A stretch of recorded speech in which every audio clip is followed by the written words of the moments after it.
KT Sonic Boom nila JD Kagulangan, and another game for KQ na nag-uunat pa, and feeling ni coach na sila yung mananalo ngayon.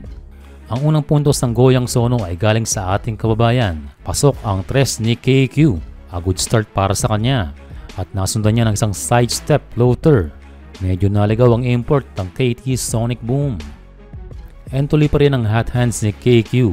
Nakita niya ang advantage para sa kanyang favorite spot. And sa pagkakataong ito, KQ is guarding the 6'9" Rayshon Hammonds. Kaya kailangan mag-adjust si KQ sa mga matchup. And here's an unselfish pass from KQ. Well, susubo na lang, binigay pa.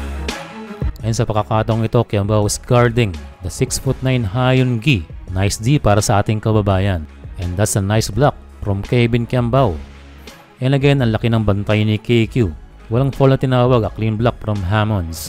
Makikita kay Kevin na parang conscious pa sa kanyang performance. Pero yun talaga, mabigat ang responsibilidad at tiwala sa kanya ang Sono. And here's a nice deflection from KQ.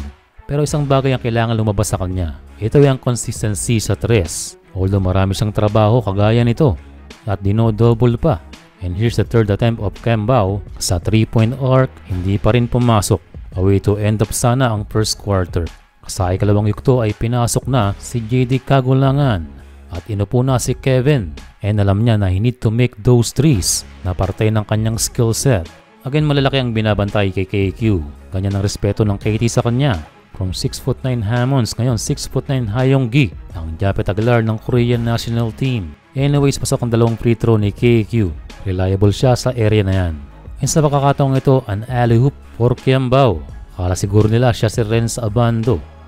Nag-overshoot naman ang kanyang paboritong floater. Pero bumawi naman sa give and go play na ito. Challenge si KQ pero pasok ang kanyang strong move. After a timeout ay pinosti na itong si Kiambao. Walang problema basta kaya ni KQ yung defender. And here's a long one from Kiambao. Well, kailangan gumawa ni Kevin para sa team na ito. And may mga nakadesign na play para sa kanya. Pero yun lang ay nabibitawan ng bola. Kaya laban lang KQ. Makakapag-adjust ka rin sa KBL. Dito sa fourth quarter ay tuloy ang nakalamang ang KT Sonic Boom sa pamamagitan ng kanilang mga star players. Kung anong ganda ng laro ng Sono sa first half, matindi naman ang struggle nila sa fourth quarter.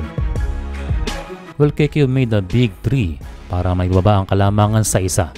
Pero hindi sapat yun para maipanalo ang team. Sayang talaga ang effort at suporta ng fans dahil panalo sila JD Kagulangan sa final score na 78-73. Ganda sana ng momentum ng Sono sa first half pero nag-collapse sa fourth quarter. KQ bringing down the ball 12 seconds ng laro pero yun lang ay huli ang kanyang pasa. Nakapagtala si Kevin Kiambao ng 18 points at 8 rebounds at si JD naman ay merong 4 points at 4 assists.